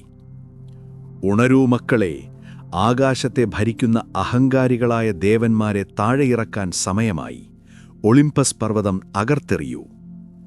അങ്ങനെ ഗ്രീക്ക് പുരാണത്തിലെ ഏറ്റവും രക്തരൂക്ഷിതമായ അവസാന യുദ്ധത്തിന് ഗൈഗാന്റോമാക്കിക്ക് കളമൊരുങ്ങി. ഈ ജയന്റുകൾ സാധാരണക്കാരല്ല. ടൈറ്റന്മാരെക്കാൾ വലിപ്പവും ടൈഫോണിനോളം ഭീകരതയുമുള്ളവരായിരുന്നു അവർ. അവരുടെ രൂപം ആരെയും ഭയപ്പെടുത്തുന്നതാണ്. അരയ്ക്ക് മുകളിലേക്ക് മനുഷ്യന്റെ രൂപം, നീണ്ട താടിയും മുടിയും, കാട്ടിലെ മരങ്ങൾ പോലെ ഉറച്ച പേശികൾ. പക്ഷേ അരയ്ക്ക് താഴേക്ക് മനുഷ്യന്റെ കാലുകളല്ല, പകരം ഇഴയുന്ന പാമ്പുകളുടെ ഉടലുകളായിരുന്നു അവർക്ക്. അവർ നടക്കുമ്പോൾ ഭൂമി വിറച്ചു. അവർ കുന്നുകൾ പിഴുതെടുത്ത് പന്തുകളിക്കുന്നതുപോലെ അമ്മാനമാടി. അവരുടെ നേതാവ് ആൽസിയോണിയസ് ആയിരുന്നു. പിന്നെ പോർഫിറിയോൺ, എൻസെലാഡസ് എന്നിങ്ങനെ ഒരു വലിയ സൈന്യം തന്നെ ഭൂമിയിൽ നിന്ന് ഉയർന്നുവന്നു. അവർ ഒളിമ്പസ് പർവ്വതത്തിനു നേരെ ആക്രമണം തുടങ്ങി. കത്തുന്ന ഓക്കുമരങ്ങളും വലിയ പാറക്കെട്ടുകളും അവർ ആകാശത്തേക്ക് വലിച്ചെറിഞ്ഞു. നക്ഷത്രങ്ങൾ പോലും അവരുടെ അലർച്ച കേട്ട് വഴിമാറിപ്പോയി. ഇതുകണ്ട് സിയൂസും മറ്റു ദേവന്മാരും ആയുധങ്ങളെടുത്ത് തയ്യാറായി. ഇവരെയും നമ്മൾ ടൈറ്റന്മാരെ പോലെ തോൽപ്പിക്കും എന്ന് ഏരീസ് അഹങ്കാരത്തോടെ പറഞ്ഞു. പക്ഷേ അവിടെ ഒരു പ്രശ്നമുണ്ടായിരുന്നു. വിധി നിർണയിക്കുന്ന മോയിറകൾ സിയൂസിനോട് ഒരു രഹസ്യം പറഞ്ഞു. സിയൂസ്, സൂക്ഷിക്കുക, ഈ ജയന്റുകൾ സാധാരണക്കാരല്ല. ഒരു ദൈവത്തിനും സ്വന്തം ശക്തി കൊണ്ട് ഇവരെ കൊല്ലാൻ കഴിയില്ല. നിങ്ങൾ എത്ര വെട്ടിയാലും എത്ര ഇടിമിന്നലെറിഞ്ഞാലും അവർ മരിക്കില്ല. അവരെ കൊല്ലണമെങ്കിൽ ഒരു മനുഷ്യന്റെ സഹായം വേണം. ഇതായിരുന്നു ഗിയയുടെ തന്ത്രം. ദേവന്മാർക്ക് ജയന്റുകളെ കൊല്ലാൻ കഴിയില്ല എന്ന് അവൾക്കുറപ്പായിരുന്നു. പക്ഷേ സിയൂസ് തോൽക്കാൻ തയ്യാറായിരുന്നില്ല. ഒരു മനുഷ്യന്റെ സഹായം വേണമെങ്കിൽ ലോകത്തിലെ ഏറ്റവും ശക്തനായ മനുഷ്യനെ തന്നെ അവൻ കൊണ്ടുവരും. ആരായിരുന്നു ആ മനുഷ്യൻ? സാക്ഷാൽ ഹെർക്കുലീസ്, സിയൂസിന് ഭൂമിയിലെ സ്ത്രീയിലുണ്ടായ മകൻ. പകുതി ദൈവവും പകുതി മനുഷ്യനും. പക്ഷേ അവൻ മനുഷ്യനായിട്ടാണ് ജീവിക്കുന്നത്. സിയൂസ് ഉടൻ തന്നെ അഥീനീദേവിയെ ഭൂമിയിലേക്ക് അയച്ചു, ഹെർക്കുലീസിനെ ഒളിമ്പസിലേക്ക് കൂട്ടിക്കൊണ്ടുവരാൻ. ഗിയ ഇതറിഞ്ഞു. ദേവന്മാർക്ക് മനുഷ്യന്റെ സഹായം കിട്ടിയാൽ തന്റെ മക്കൾ മരിക്കുമെന്ന് അവൾ ഭയന്നു. അതുകൊണ്ട് അവൾ ഭൂമിയിൽ ഒരു പ്രത്യേക മാന്ത്രിക ചെടി, ഫാമക്കോൺ, അന്വേഷിക്കാൻ തുടങ്ങി. ഈ ചെടി തിന്നാൽ ജയന്റുകൾക്ക് മനുഷ്യരിൽ നിന്നും മരണം സംഭവിക്കില്ല. അവർ പൂർണ്ണമായും അമരന്മാരാകും. പക്ഷേ സ്യൂസ് ഗിയയേക്കാൾ വേഗത്തിൽ ചിന്തിച്ചു. അവൻ സൂര്യദേവനായ ഹീലിയോസിനോടും ചന്ദ്രദേവിയായ സെലീനോടും പ്രഭാതത്തിന്റെ ദേവിയായ ഇയോസിനോടും ഒരു കൽപ്പന നൽകി. ഇനി ഞാൻ പറയുന്നതുവരെ നിങ്ങൾ ആകാശത്തുദിക്കരുത്. ഭൂമിയിൽ വെളിച്ചം വീഴാൻ പാടില്ല. ലോകം കൂരിരുട്ടിലായി. ഗിയയ്ക്ക് ആ ചെടി കണ്ടുപിടിക്കാൻ കഴിഞ്ഞില്ല. ഇരുട്ടിൽ തപ്പിത്തടഞ്ഞ് സ്യൂസ് തന്നെ ആ മാന്ത്രിക ചെടികൾ മുഴുവൻ കണ്ടെത്തി നശിപ്പിച്ചു കളഞ്ഞു. അല്ലെങ്കിൽ സ്വയം പറിച്ചെടുത്തു. ഇനി യുദ്ധം ചെയ്യാം. നേതാവ് മരിച്ചതോടെ ജയന്റുകളുടെ രാജാവായ പോർഫിറിയോൺ കോപിഷ്ഠനായി. അവൻ നേരെ ഒളിമ്പസിന്റെ റാണിയായ ഹീരയ്ക്കു നേരെ പാഞ്ഞു ചെന്നു. ഹീര ഭയന്നുപോയി. പക്ഷേ സിയൂസ് അത് കണ്ടു. അവൻ പോർഫിറിയോണിന്റെ മനസ്സിൽ ഹീരയോട് പെട്ടെന്ന് ഒരാകർഷണം തോന്നിപ്പിച്ചു. അല്ലെങ്കിൽ ഈറോസ് അമ്പെയ്തു. ആ ഭീമൻ ഹീരയെ ആക്രമിക്കുന്നതിനു പകരം അവളുടെ വസ്ത്രത്തിൽ പിടിച്ച് വലിക്കാൻ തുടങ്ങി. ഇത് സിയൂസിനെ കൂടുതൽ ദേഷ്യം പിടിപ്പിച്ചു. എന്റെ ഭാര്യയെ തൊടുന്നോടാ എന്നലറിക്കൊണ്ട് സിയൂസ് ഏറ്റവും ശക്തമായ ഇടിമിന്നൽ അവന്റെ തലയിലേക്ക് എറിഞ്ഞു. പോർഫിറിയോൺ ഞെട്ടിത്തരിച്ചു നിൽക്കുമ്പോൾ ഹെർക്കുലീസ് തന്റെ അമ്പുമായി ചാടി വീണു. സിയൂസിന്റെ മിന്നലും ഹെർക്കുലീസിന്റെ അമ്പും ഒരേ സമയം അവന്റെ നെഞ്ചിൽ പതിച്ചു. ആ ഭീമനും വീണു. ഇതിനിടയിൽ എഫ്യാൾട്ടസ് എന്നും ഓട്ടസ് എന്നും പേരുള്ള രണ്ട് സഹോദരന്മാർ വലിയൊരു കോലാഹലമുണ്ടാക്കി. ഇവർ സാധാരണ യുദ്ധം ചെയ്യുകയായിരുന്നില്ല. അവർ സ്വർഗത്തിലേക്കൊരു കോണിപ്പടി ഉണ്ടാക്കാൻ ശ്രമിക്കുകയായിരുന്നു. അതിനായി അവർ ഒസ്സ എന്ന പർവ്വതം പിഴുതെടുത്ത് ഒളിമ്പസ് പർവ്വതത്തിന് മുകളിൽ വെച്ചു. അതിനു മുകളിൽ പെലിയോൺ എന്ന പർവ്വതവും വെച്ചു. ഇവരുടെ ആവശ്യമെന്താണെന്നോ? ഒരാൾക്ക് ഹീരയെ ഭാര്യയായി വേണം, മറ്റേയാൾക്ക് ആർട്ടമിസിനെ വേണം. ഇവരെ നേരിടാൻ ആർട്ടമിസ് ദേവി ഒരു തന്ത്രം പ്രയോഗിച്ചു. അവൾ ഒരു വെളുത്ത മാനിന്റെ രൂപം ധരിച്ചു. എന്നിട്ട് ഈ രണ്ട് സഹോദരന്മാർക്കിടയിലൂടെ പാഞ്ഞുപോയി. രണ്ടുപേരും ആവേശത്തോടെ ഞാൻ വീഴ്ത്തും എന്നു പറഞ്ഞ് കുന്തമെറിഞ്ഞു. മാൻ പെട്ടെന്ന് കുനിഞ്ഞുകൊടുത്തു. രണ്ടുപേരുടെയും കുന്തങ്ങൾ നേരെ പോയി തറച്ചത് പരസ്പരം നെഞ്ചിലാണ്. സ്വന്തം സഹോദരന്റെ കൈകൊണ്ട് അവർ മരിച്ചു വീണു. മറ്റൊരു ജയന്റായ എൻസെലാഡസ് ഭയന്നോടി. അവൻ സമുദ്രത്തിലൂടെ നീന്തി രക്ഷപ്പെടാൻ ശ്രമിച്ചു. പക്ഷേ അഥീനാദേവി അവന് വിട്ടില്ല. അവൾ വായുലിൽ ഉയർന്നു പറന്ന് സിസിലി എന്ന ദ്വീപ് മുഴുവനായി പൊക്കിയെടുത്തു. എന്നിട്ടത് എൻസെലാഡസിന്റെ മുകളിലേക്കെറിഞ്ഞു. അവൻ ആ ദ്വീപിനടിയിൽ കുടുങ്ങിപ്പോയി. ഇപ്പോഴും എറ്റ്നാ പർവ്വതത്തിനടിയിൽ കിടന്ന് പുകവിടുന്നത് ഇവനാണെന്നും ചില കഥകളുണ്ട്. ടൈഫോണിന്റെ കഥയുമായി ഇത് സാമ്യമുണ്ട്. അതുപോലെ പോളിബോട്ടസ് എന്ന ജയന്റ് പൊസിഡോണിനെ പേടിച്ച് കടലിലൂടെ ഓടി. പൊസിഡോൺ തന്റെ തൃശൂലം കൊണ്ട് കോസ് എന്ന ദ്വീപിന്റെ ഒരു ഭാഗം വെട്ടിമുറിച്ചു. ആ വലിയ പാറക്കഷണമെടുത്ത് പോളിബോട്ടസിന്റെ തലയിലിട്ടു. ആ പാറയാണ് പിന്നീട് നിസിറോസ് എന്ന ദ്വീപായി മാറിയത്. ആ ദ്വീപിനടിയിൽ കിടന്ന് ആ രാക്ഷസൻ ഇന്നും നെടുവീർപ്പിടുന്നു. യുദ്ധം അവസാന ഘട്ടത്തിലെത്തി.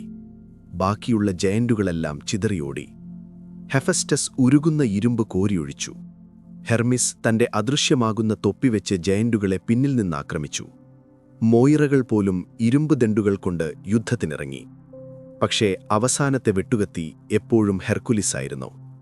മരിക്കുന്ന ഓരോ ജയന്റിനെയും ഹെർക്കുലീസ് തന്റെ വിഷം പുരട്ടിയ അമ്പുകൾ കൊണ്ട് ഉറപ്പുവരുത്തി. കാരണം ദൈവങ്ങൾ മുറിവേൽപ്പിച്ചാലും മനുഷ്യൻ കൊന്നാലേ അവർ മരിക്കൂ എന്നാണല്ലോ വിധി. ഒടുവിൽ ഫ്ലെഗ്രയിലെ യുദ്ധക്കളം നിശബ്ദമായി. ഭൂവിദേവിയായ ഗിയ പരാജയം സമ്മതിച്ചു. അവളുടെ അവസാനത്തെ മക്കളും തോറ്റുപോയി. ഇനി ഒളിമ്പസ് പർവ്വതത്തെ വെല്ലുവിളിക്കാൻ ഭൂമിയിൽ ആരും ബാക്കിയില്ല. ഗൈഗൻറ്റോമാക്കി അവസാനിച്ചതോടെ സിയൂസിന്റെ അധികാരം ചോദ്യം ചെയ്യപ്പെടാത്തതായി മാറി. പ്രപഞ്ചം മുഴുവൻ ഒളിമ്പ്യൻ ദൈവങ്ങളുടെ കാൽ കീഴിലായി. ഗിയ ഇനി ഒരിക്കലും സിയൂസിനെതിരെ യുദ്ധത്തിന് വരില്ല എന്നുറപ്പായി. അവൾ തന്റെ പേരക്കുട്ടികളുടെ ഭരണം അംഗീകരിച്ചു. പക്ഷേ യുദ്ധം കഴിഞ്ഞാലും സിയൂസിന് വെറുതെ ഇരിക്കാൻ കഴിയില്ലല്ലോ. അവന്റെ ശ്രദ്ധ ഇപ്പോൾ മനോഹരമായ സ്ത്രീകളിലേക്കും പ്രണയങ്ങളിലേക്കും തിരിഞ്ഞു. അവൻ പല രൂപങ്ങളിൽ, കാളയായും അരയന്നമായും സ്വർണമഴയായും ഭൂമിയിലെ രാജകുമാരിമാരെ തേടിയിറങ്ങി. ഈ പ്രണയങ്ങളിൽ നിന്നാണ് ഗ്രീക്ക് പുരാണത്തിലെ ഏറ്റവും വലിയ നായകന്മാർ ജനിക്കുന്നത്: Perseus, Theseus, Helen of Troy. പക്ഷെ അതിലെല്ലാം ഉപരി സിയൂസ് ഒരു വലിയ വിരുന്നിനൊരുങ്ങുകയാണ്. ഒരു വിവാഹ വിരുന്ന്. ആ വിരുന്നിൽ വെച്ചുരുണ്ടു വീഴുന്ന ഒരു സ്വർണ്ണ ആപ്പിൾ. അതൊരു ചെറിയ ആപ്പിളായിരുന്നു. പക്ഷേ അത് സൃഷ്ടിച്ചതാകട്ടെ 10 വർഷം നീണ്ടുനിന്ന മനുഷ്യചരിത്രത്തിലെ ഏറ്റവും വലിയ യുദ്ധം, ട്രോജൻ യുദ്ധം. അക്കിലിസും ഹെക്ടറും ഒഡീസിയസും നേർക്കുനേർ വരുന്ന ആ മഹാകാവ്യം, അത് നമുക്ക് അടുത്ത ഭാഗത്തിൽ കാണാം. ഇവിടെ ദൈവങ്ങളുടെ യുദ്ധങ്ങൾ അവസാനിക്കുന്നു. ഇനി മനുഷ്യരുടെ യുദ്ധങ്ങൾ തുടങ്ങുന്നു.